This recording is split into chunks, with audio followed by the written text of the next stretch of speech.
didedikasikan oleh Kumpulan Latihan Kelana Malaysia Universiti Putra Malaysia sesi 2020-2021 yang bertemakan Safe from Harm.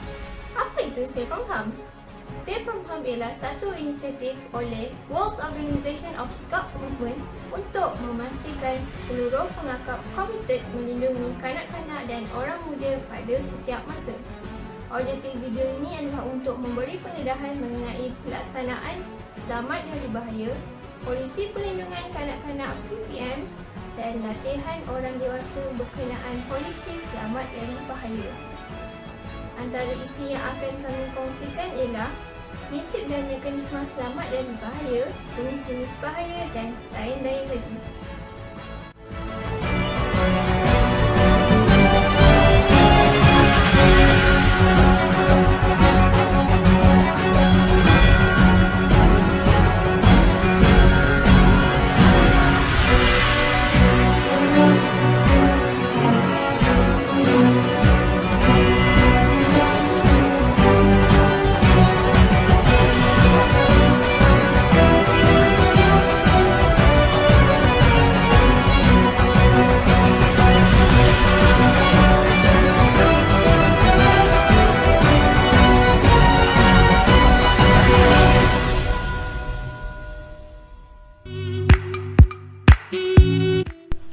Pertubuhan Pergerakan Pengakap Dunia telah menubuhkan satu polisi iaitu Polisi Selamat Daripada Bahaya yang merangkumi semua bidang perlindungan kanak-kanak dan belia. Ianya bertujuan untuk menyumbang kepada kesejahteraan, pembangunan dan keselamatan orang muda dan dewasa. Polisi ini akan memudahkan pembangunan dan pelaksanaan dasar yang diperlukan di peringkat kebangsaan untuk mewujudkan satu persekitaran yang selamat bagi semua kanak-kanak dan belia dalam pengakap. Persekutuan Pengakap Malaysia juga berpegang dan mengamalkan dasar perlindungan kanak-kanak negara dalam melaksanakan aktiviti-aktiviti kepengakapan. Seterusnya, bahaya boleh terjadi sama ada di antara yang pertama, antara kanak-kanak dengan rakan sebayinya, yang kedua, antara orang dewasa dengan orang dewasa dan yang ketiga, antara orang dewasa dengan kanak-kanak. Boleh dikatakan setiap individu hendaklah mengetahui konsep asas tentang selamat daripada bahaya. Jadi, apakah itu selamat daripada bahaya, safe from harm dalam pengakap? Selamat daripada bahaya adalah suatu pendekatan yang sistematik untuk mengelak atau melakukan tindakan dalam sesuatu situasi yang mungkin menjejaskan kesejahteraan, pembangunan serta keselamatan orang muda dan orang dewasa dalam pengakap. Seterusnya akan menerangkan mengenai penyediaan persekitaran yang selamat. Berdasarkan Polisi Selamat Daripada Bahaya SFH, terdapat 4 faktor yang merangkumi penyediaan persekitaran yang selamat. Pertama, penyediaan persekitaran selamat ini adalah bagi setiap tujuan aktiviti pendidikan atau aktiviti pengakap mestilah berada dalam lingkungan persekitaran yang selamat. Yang kedua, keselamatan dalam melaksanakan aktiviti pengakap termasuk keselamatan penyediaan peralatan dan keperluan aktiviti. Yang ketiga, setiap aktiviti hendaklah melibatkan semua pihak yang berkepentingan sebagai contoh, kaki tangan, ibu bapa, pihak sekolah serta organisasi. Dan yang terakhir, mencipta, mempromosi serta menggalakkan tingkah laku yang positif pada setiap masa untuk membangunkan budaya persekitaran yang selamat. Seterusnya, terdapat 3 pihak yang terlibat dalam menyokong polisi selamat daripada bahaya merangkumi yang pertama, kanak-kanak dan orang muda yang berumur 5 hingga 26 tahun. Yang kedua, sukarelawan dewasa dan kaki tangan profesional. Dan yang ketiga, semua pihak yang berkepentingan dalam menyokong aktiviti pengakap sama ada di luar, pihak luar atau pihak sekolah. Saya akan bentangkan tentang unsur-unsur yang penting, iaitu selamat daripada bahaya untuk orang dewasa dalam pengakap. Terdapat 4 unsur penting, iaitu wujudkan rasa dipercayai dan dihormati oleh orang dewasa di sekeliling anda. Kedua ialah wujudkan hubungan positif dengan orang muda dan orang dewasa lain. Ketiga adalah komitmen dalam menyediakan persekitaran yang selamat untuk semua. Keempat ialah tahu cara melaksanakan peraturan dan prosedur keselamatan yang betul. Kedua, unsur penting selamat daripada bahaya untuk kegiatan pengakap. Terdapat 4 unsur penting juga. Yang pertama ialah pastikan semua orang bertanggungjawab untuk menyediakan persekitaran yang selamat. Kedua ialah menawarkan alternatif untuk mengeksploitasikan kebimbangan seperti listening ears. Ketiga ialah sediakan maklumat yang diperlukan tentang langkah-langkah selamat daripada bahaya, safe from harm. Keempat ialah menyokong keperluan khas untuk semua orang. Seterusnya, saya akan memberitahu tentang cadangan untuk pelaksanaan. Yang pertama adalah program belia. Yang kedua, penglibatan dewasa dalam pengakap. Yang ketiga, struktur organisasi kepengakapan. Dan akhir sekali adalah acara-acara pengakap. Seterusnya, prinsip dan mekanisme. Berdasarkan Safe from Harm, prinsip dan mekanisme yang perlu pemimpin tahu terbahagi kepada 3, iaitu pertama, bila anda perlu campur tangan dalam sesuatu situasi. Yang kedua, bila anda memerlukan nasihat kepakaran untuk menyokong seseorang individu. Dan yang terakhir, bagaimana anda patut memaklumkan kepada individu berkenaan sesuatu kes.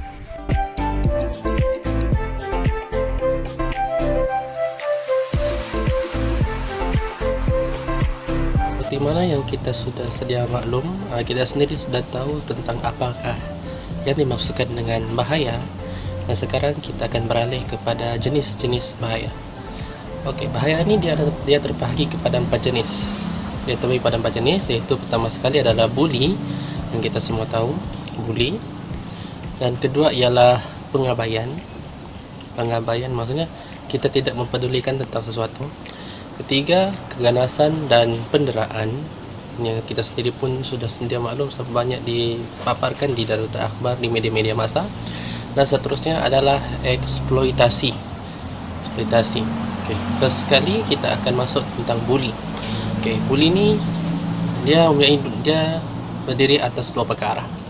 Pertama sekali, bully ni adalah perbuatan secara sengaja yang dilakukan secara berulang-ulang dalam satu tempoh masa tertentu.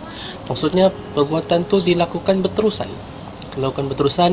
Dan ianya berlaku dalam satu tempoh tertentu. Mungkin setahun, mungkin sebulan, tapi kebiasaannya tidak akan ada yang berlaku dalam jangka masa pendek. Kebiasaannya akan berlaku dalam jangka masa panjang. Dan seterusnya disertakan dengan tingkah laku agresif yang melibatkan ketidakseimbangan kuasa atau kekuatan. Maksudnya di sini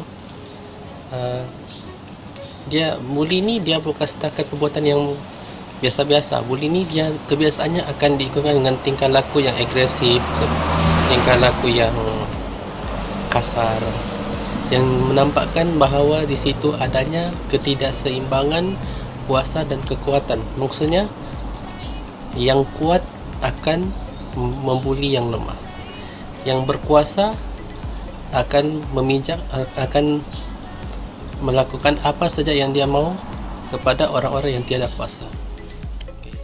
Seterusnya, bully dikategorikan kepada 4, iaitu bully fizikal, bully sosial, bully verbal dan bully cyber.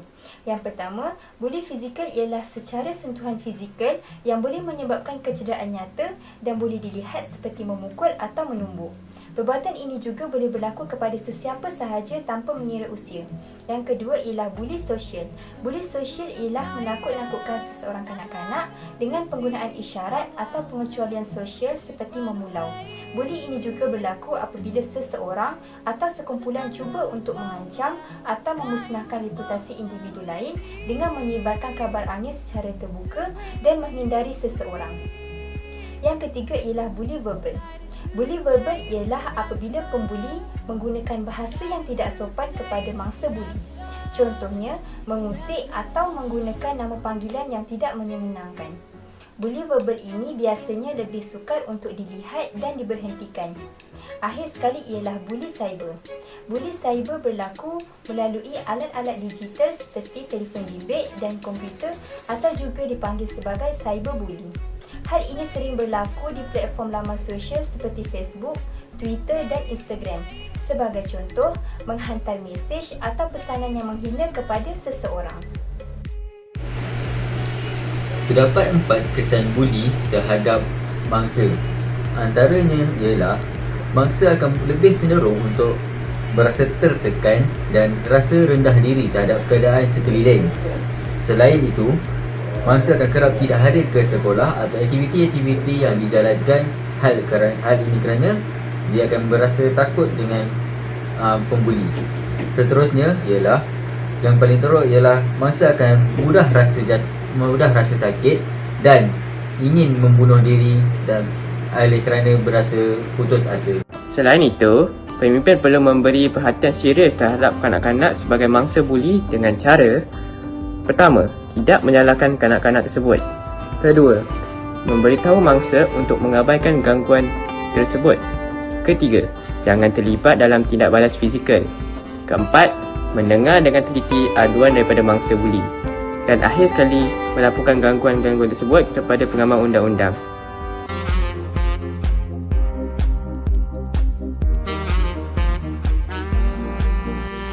Seterusnya, saya Siti Aisyah binti Raza akan menerangkan berkenaan dengan pengabaian yang mana merupakan salah satu intipati yang terdapat dalam pengenalan kepada selamat daripada bahaya. Apa itu pengabaian? Pengabaian adalah kegagalan secara berterusan dan serius dalam menyediakan. Yang pertama adalah menyediakan keperluan asas fizikal. Yang kedua adalah pengabaian dari segi kesihatan. Yang ketiga adalah pengabaian dari segi pendidikan. Yang keempat adalah pengabaian daripada segi nutrisi. Yang kelima adalah pengabaian dari segi perkembangan emosi, dan yang terakhir adalah pengabaian dari segi menyediakan tempat perlindungan dan kehidupan yang selamat untuk kanak-kanak. Oleh itu, pengabaian yang berlaku boleh mendedahkan kanak-kanak kepada dalam segala bentuk bahaya dan seterusnya akan mengancam nyawa mereka. Hai, Assalamualaikum warahmatullahi wabarakatuh.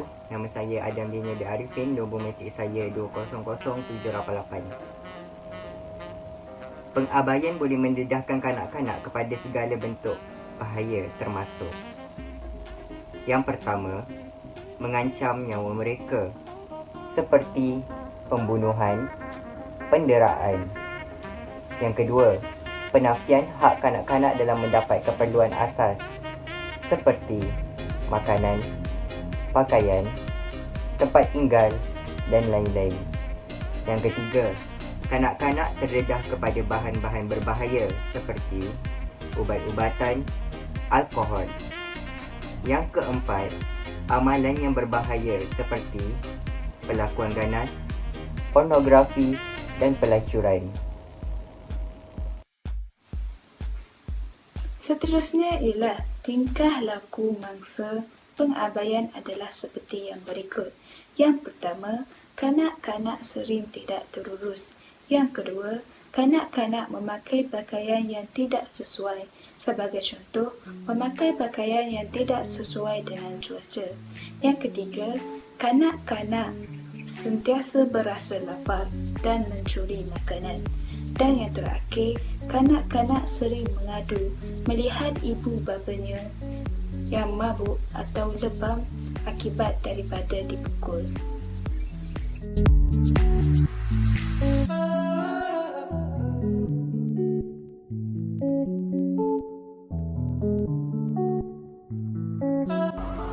Seterusnya adalah keganasan dan penderaan sering berlaku dalam kalangan kanak-kanak. Terdapat 3 jenis penderaan, iaitu penderaan fizikal, emosi dan juga seksual. penderaan fizikal apabila seorang kanak-kanak itu dicederakan dari segi fizikal yang menyebabkan kecederaan pada mana-mana bahagian tubuh badannya.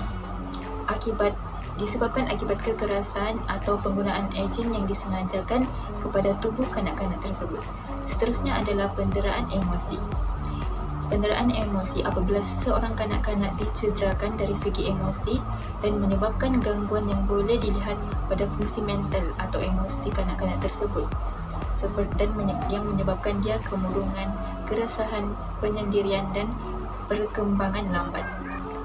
Yang terakhir adalah penderaan seksual. Penderaan seksual apabila kanak-kanak teraniaya dari segi seks, sama ada dia menjadi mangsa ataupun dia menjadi pemerhati oleh mangsa.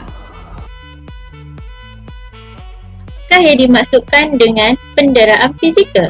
Penderaan fizikal merupakan kecederaan yang sengaja dilakukan ke atas penjagaan seorang kanak-kanak oleh seseorang yang bertanggungjawab terhadap penjagaan seorang kanak-kanak tersebut.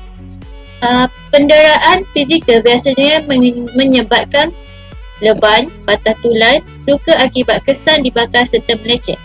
Kanak-kanak yang mengalami kecederaan ringan yang dianggap normal akibat daripada aktiviti-aktiviti yang dilakukan mengharungi zaman kanak-kanak biasanya dapat dilihat pada tempat yang terdedah seperti tulang kering, lutut dan siku. Kecederaan selain daripada yang ditemui di kawasan tisu lembut pada perut atau belakang, ia berkemungkinan bahawa seseorang kanak-kanak itu telah disalahgunakan atau mengalami penderaan. Kesan dan akibat daripada hentakan atau pukulan pada bahagian perut boleh menyebabkan lebam pada perut. Dan apabila seseorang kanak-kanak itu mengadu sakit atau menunjukkan dia ditumbuk di perut, setiap aduan perlu diberi perhatian yang serius. Memandangkan ia berkemungkinan akibat daripada kecederaan dalaman yang dialami. Apakah yang dimaksudkan dengan penderaan emosi? So, penderaan emosi berlaku bila seseorang tu cuba mengawal seseorang lain dengan menggunakan emosi. So, kanak-kanak yang mengalami penderaan emosi ni selalunya diejek, dimarahi, dihina dalam jangka masa yang panjang dan secara berterusan. Okey, so kanak-kanak yang mengalami penderaan emosi ni boleh mula hilang keyakinan diri dan berasa tidak dicintai dan juga hilang harga diri. Penderaan emosi membawa kepada peningkatan masalah kanak-kanak tu, kemurungan kepada kanak-kanak tu, sukar membuat rakan dan juga daya empati yang rendah terhadap kanak-kanak tersebut. Saban tahun, kes penderaan dan buli di Malaysia semakin meningkat. Definisi penderaan dan buli dapat dimaksudkan bahawa perbuatan yang menunjukkan kekuatan, menggertak dan mencederakan orang lain yang dilihat lebih lemah berbanding si pelaku. Buli dan penderaan dapat dibahagikan kepada beberapa jenis iaitu penderaan fizikal, penderaan seksual, penderaan emosi dan juga penggabaian. Buli dan penderaan biasanya berlaku di sekolah. Hal ini akan memberi kesan negatif kepada pelajar tersebut. Kesan pertama perbuatan membuli dan penderaan ialah memberikan perasaan takut terhadap mangsa buli untuk hadir ke sekolah. Kita sedia maklum bahawa kebanyakan mangsa buli adalah bersaiz lebih kecil berbanding dengan si pelaku. Hal ini telah menyebabkan mereka takut untuk melawan si pelaku sehingga sanggup menurut apa yang diperintahkan oleh. Selanjutnya, gejala buli yang keterlaluan boleh menyebabkan mangsa buli bertindak untuk membunuh diri bagi menamat penderitaan yang mereka tanggung. Gejala penderaan dan buli dapat diatasi melalui tindakan disiplin dan undang-undang ke atas pembuli hendaklah dikaji dan dimurnikan semula. Hal ini demikian kerana tindakan yang dikenakan ke atas mereka pada masa sekarang tidak menakutkan mereka untuk meneruskan pelakuan buli.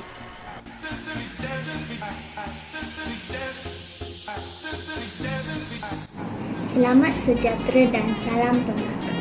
Saya Liao Wenli akan menerangkan tentang eksploitasi.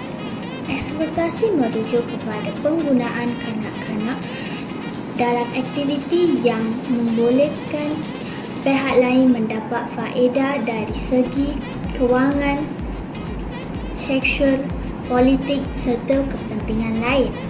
Eksploitasi boleh mengancam kesejahteraan fizikal dan psikologi maupun kelangsungan hidup kanak-kanak. Memanipulasi kanak-kanak, buruh kanak-kanak, pelacuran kanak-kanak juga termasuk dalam erti kata eksploitasi. Itu sahaja daripada saya. Terima kasih.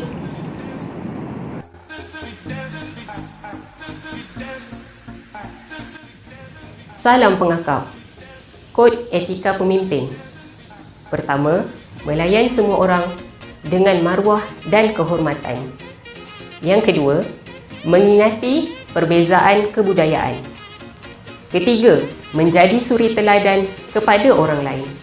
Yang keempat, melayan semua orang muda secara sama rata. No pilih kasih. Kelima, merancang aktiviti yang melibatkan tidak kurang daripada seorang dewasa. Yang keenam, menghormati orang muda untuk menjaga kepribadian diri. Yang ketujuh, membenarkan orang muda untuk memberitahu kebimbangan mereka. Yang ke-8, menggalakkan orang lain untuk mencabar perkara atau tingkah laku yang mereka tidak gemari. Ke-9, elakkan daripada melakukan perkara yang tidak sopan atau attention seeking. Ke-10, pastikan setiap orang sedar akan kebaikan pada sikap anda. Yang ke-11, sentiasa berwaspada bahawa mungkin orang lain akan tersalah tafsir niat atau perbuatan anda walaupun anda berniat baik. Ke-12, sentiasa beritahu rakan sekerja anda yang lain jika anda menghadapi masalah. Ke-13, dapatkan persetujuan positif sebelum menjalinkan kasih sayang dengan orang dewasa lain. Ke-14, melayan tuduhan atau kebimbangan tentang penderaan dengan serius dan rujuk kepada pengurus anda. Ke-15, sentiasa membantu dan menyokong antara satu sama lain. Ke-16, patuhi tata kelakuan atau Code of Conduct yang terkini yang dikeluarkan oleh WOZL. Kempen Safe From Harm adalah satu kempen yang dilancarkan oleh Persatuan Pengakap yang ditubuh khas untuk memastikan seluruh golongan, tak kira muda atau tua, untuk bersama-sama berkomited untuk menjaga keselamatan dan berasa selamat walau di mana saja kita berada. Boleh jadi dalam keadaan kita dibuli, diabaikan, dieksploitasi dan keganasan dan penderaan. Jadi, bagaimana kita boleh menyumbang kepada kempen tersebut adalah dengan menjadi salah satu peneraja digital yang berkongsi tentang kempen ini di media sosial seperti Facebook, Twitter dan Instagram. Dengan meningkatkan kesedaran, dapat memberikan langkah pertama untuk mewujudkan persekitaran yang lebih selamat untuk semua orang. Sekian, terima kasih.